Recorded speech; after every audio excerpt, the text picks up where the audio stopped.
Para la primera semana del mes de abril del proyecto ECAM Hidalgo Física, segundo grado de secundaria, tenemos la actividad titulada Resistencias en serie, una simulación. En esta actividad estudiaremos las propiedades de un circuito de dos resistencias conectadas en serie. Abrimos el archivo y verá simulada en la pantalla una fuente de poder de 10 volts, una batería conectada a dos resistencias, una de 4 y una de 0 ohms, como si solamente estuviera conectada una sola resistencia. También se observan tres medidores. Uno, el de la corriente que está circulando sobre este circuito, y dos que registran la caída de potencial de cada una de las resistencias. En este caso, como nada más tenemos conectada una, pues todo el potencial se viene para ella. Bien, explica por qué en esta simulación 10 volts y la resistencia del 4, la corriente resulta de 2.5. En este caso, si nosotros vemos la relación, tenemos que la corriente va a ser igual a la caída de potencial o el voltaje dividido entre la resistencia. Es el resultado de dividir el voltaje entre la resistencia. Antes de analizar el efecto de las dos resistencias juntas, estudiamos el caso particular de una de ellas.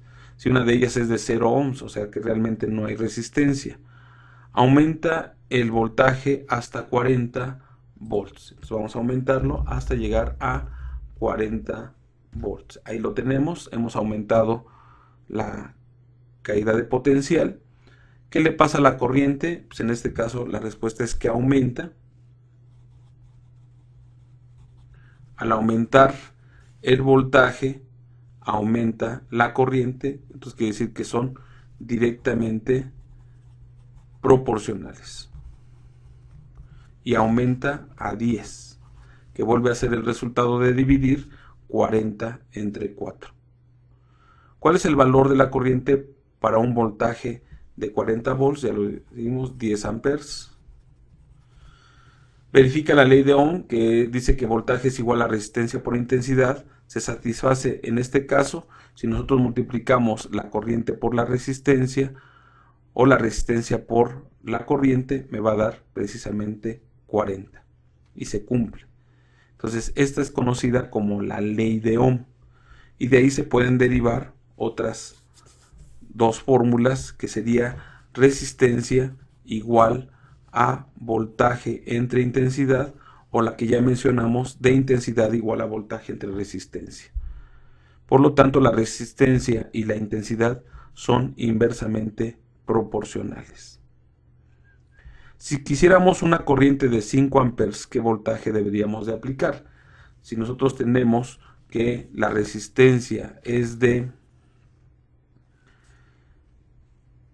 4 y queremos una intensidad de 5, entonces el voltaje tendrá que ser el producto de ellas, que es 5 por 4, 20. Entonces el voltaje tendrá que ser de 20. Vamos a ver si esto funciona y vamos a disminuir el voltaje a 20 y tenemos que efectivamente 5 amperes. Regresa el voltaje a 10, ya lo tenemos, y regresamos a este caso. Pasemos ahora a analizar la situación de las dos resistencias juntas. Con los controles respectivos vamos a variar y vamos a ir determinando. ¿Qué pasa si la resistencia? Vamos a seguir aplicando 10 volts. Si la resistencia 1 es de 8, ahí está, y la resistencia 2 es de 0. ¿Cuál es la corriente que se está aplicando? 1.25. Si ahora esta es de 6, la resistencia 1, y la resistencia 2 es de 2, tenemos una corriente de 1.25 nuevamente. ¿Qué estamos observando? Que en el caso anterior, que era de 8.0, ahora es de 6.2. Finalmente, de todos modos, la suma de las resistencias me está dando 8 ohms. Ahora, ¿qué sucede si es 4 y 4? Entonces vamos a poner 4 y 4. Finalmente suman 8. Por lo tanto, la intensidad o la corriente será de 1.25. Y finalmente, ¿qué sucede con 2 y 6? Es 1.25 también. ¿Qué podemos concluir de los resultados anteriores? Que la resistencia total es igual a la resistencia de la suma de las resistencias parciales. ¿Cuál es la resistencia total de los 4 casos anteriores? 8 ohms.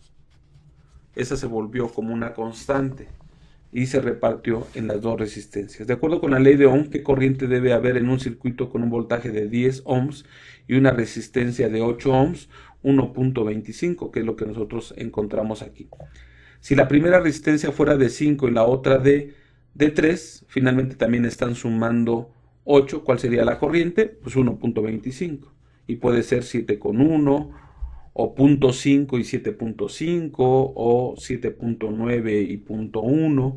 Podemos tener muchas combinaciones de tal manera que la suma de las dos resistencias me den 8. Con tus controles respectivos cambia el valor de la fuente de poder a 20. Entonces vamos a poner aquí el valor de 20 volts y la primera resistencia será de 20 ohms. Ya lo tenemos ahí y esta va a ser de 0, la resistencia 2. La corriente será entonces de ¿cuánto? Si aplicamos la ley de Ohm, sería voltaje entre resistencias, sería 1 amperes. Y es el resultado que me está dando precisamente este medidor de la corriente. Aumenta con tu control el valor de la segunda resistencia. Vamos a aumentar el valor de la segunda resistencia y vamos a ver qué sucede con la caída de potencial. Vean que ahorita la caída de potencial se va concretamente a la resistencia 1. Pero si nosotros aumentamos la resistencia 2 y dejamos constante la resistencia 1, entonces notamos que el voltaje se reparte. Entonces, ¿qué conclusión podemos concluir aquí? De que el voltaje total es igual a la suma de los voltajes parciales. Vamos ahora a utilizar este programa para poderlo resolver. Entonces, lo que estamos haciendo aquí es de que, independientemente del cálculo de la resistencia, la intensidad va a ser la misma. Entonces, otra propiedad que tiene es que la intensidad total es igual a la intensidad 1, igual a la intensidad 2, igual a la intensidad 3, igual, puntos suspensivos, a la intensidad enésima, dependiendo de cuántas resistencias tengamos conectadas en serie. La intensidad va a ser la misma para cada uno de estos elementos. Esa sería la aplicación de los circuitos en serie de la ley de Ohm. Utiliza ahora el programa para obtener la solución de dos problemas que se plantean aquí. Vamos a resolver el segundo. Y dice que una batería de 60 volts, estamos en la página 89, de 60 volts, se conecta en serie a dos resistencias, una de 10 y una de 2. Ahí está. Y veríamos, ¿cuál es la corriente que circula por el circuito? Si nosotros sumamos las dos resistencias para obtener la resistencia total, tenemos 12 ohms.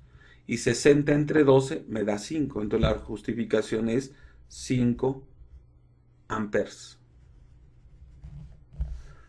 Comprueba tu respuesta utilizando la ley de Ohm, que es lo que acabamos de explicar. ¿Cuál es la caída de potencial producida por la primera resistencia? En este caso es de 50 volts. Y de la segunda, 10 volts. ¿Cómo podemos encontrar este valor? Si ya sabemos que la intensidad es de 5 amperes, lo único que tenemos que hacer es, para encontrar su caída de potencial, es que la intensidad es la misma en cada una de las resistencias. Entonces multiplicamos 5 por 10, 50. 5 por 2, 10. Y esa sería la justificación utilizando la ley de Ohm para cada uno de los elementos que están aquí. De esta manera estaríamos concluyendo la primera semana del mes de abril del proyecto ECAM Hidalgo Física, segundo grado de secundaria.